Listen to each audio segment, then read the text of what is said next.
Well, now to bringing some of the best brewers in New England and beyond to Maine. We are just days away from Mast Landing's Wavy Days Beer Fest, which is this Saturday at Thompson's Point. You can also expect food trucks, live music, and much more. Joining us this morning from Mast Landing are Kevin McGlynn and Parker Olin. Good morning, guys. Good morning. Thanks for having us. Of course. And we were just talking about how hot it is in the parking lot, too. I know. Yeah. An ice cold beer sounds great. Yes.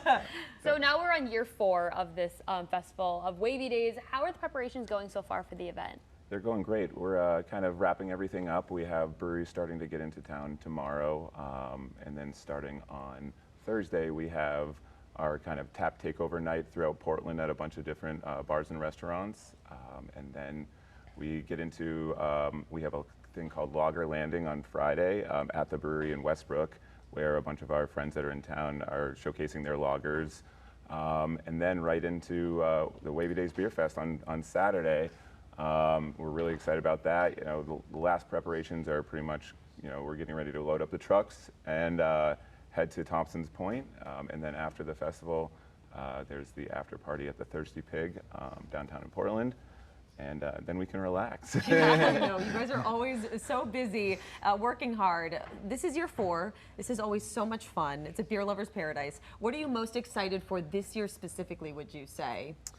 I think we brought a little bit more to the mix. We're going to have axe throwing on site from the Axe Pit in South Portland for something, so people can you know, distract themselves from just drinking beer and watching the awesome music.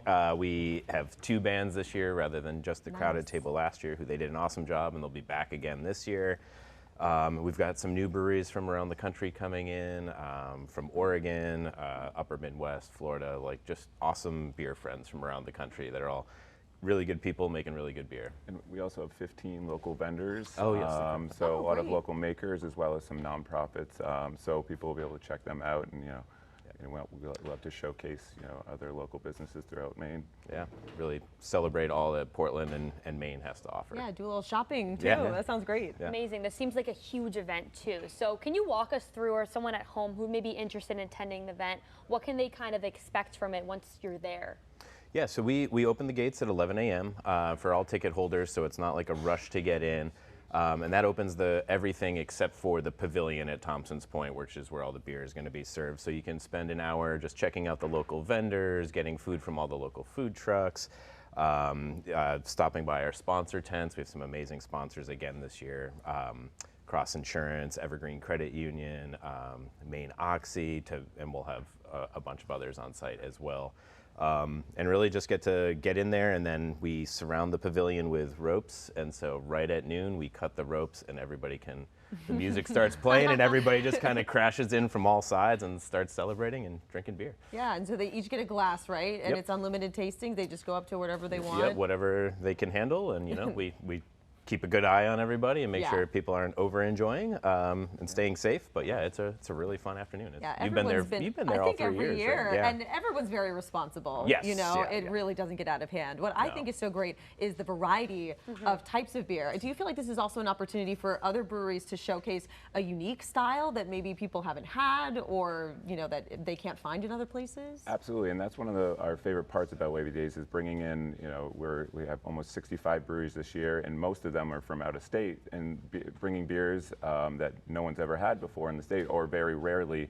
So it showcases them, in a different part of the country or in a different state, and what their favorite beer, their best beer is, and people get very excited on both ends, the breweries and the attendees, to be able to try something different than what you usually get around here. A number of them are also very small and rarely in distribution, so you get the chance to try a lot of breweries that, unless you visit their brewery, there's a good chance you're not going to see their beer. Yeah, very good point. It's basically a limited time only at that event. And they don't distribute in Maine. About half of the breweries don't regularly distribute their beer to Maine or at all. So good chance to try some amazing beer. Amazing. So how has it been in navigating this industry based on customer habits in general? Customer habits are changing rapidly right now, so it's always a challenge. At Mast Landing, we've always kind of focused on making sure whatever we put out, we really put our full effort behind, whether it's a lager or pale ale, obviously lots of IPAs, stouts, etc. So we have an incredibly talented brew team that's able to adapt and still stay true to what we do at Mast Landing and just put out beer that is quality first, and trying to cater to a number of people's beer drinking needs and wants. What are you excited about right now as far as what you're whipping up at Mast Landing? Oh wow! Well, we do have Mast Landing also makes a hard seltzer, a vodka and gin-based or spirits-based hard seltzer, and we're releasing a couple new flavors. Obviously, that's not beer, but you know, it gives a different customer base and you know, people's different likes. You know, it's something to try, and yeah, very excited about that. And it's really quickly taking off, and so it's hard to keep up at this point. So we will be showcasing that at Wavy Days as well. Great. And you can find that, you know, most places you get craft beer around Maine as well. With the extreme heat as well, we are just brewed our first batch of our American lager, but we're doing a light version called Champ Light. So really light, crisp, which unfortunately it's not going to be ready for this 100-degree day, but hopefully by the next time we have one of these scorchers, it'll be a great hot summer day beach beer. Beach beer, lawn mowing beer on a hot day. Low ABV, Grilling. low calorie. Yeah, Awesome. just really easy drinking. Amazing. Awesome. So what's your guys' website where people can find tickets? It seems like you guys have sold a lot of tickets so far. Yeah, we just passed 1,400 attendees. So we have a handful more before we sell out. We did sell out last year, so if you're looking, you know, to go, I would jump on those quick. But it's at wavydaysfest.com. You could also find the link through our website at mastlandingbrewing.com or on social media. But yeah, wavydaysfest.com. All right. Amazing. See you there on Saturday. Thank you. Definitely. Thanks, guys, for coming on. Thanks for having us. All right.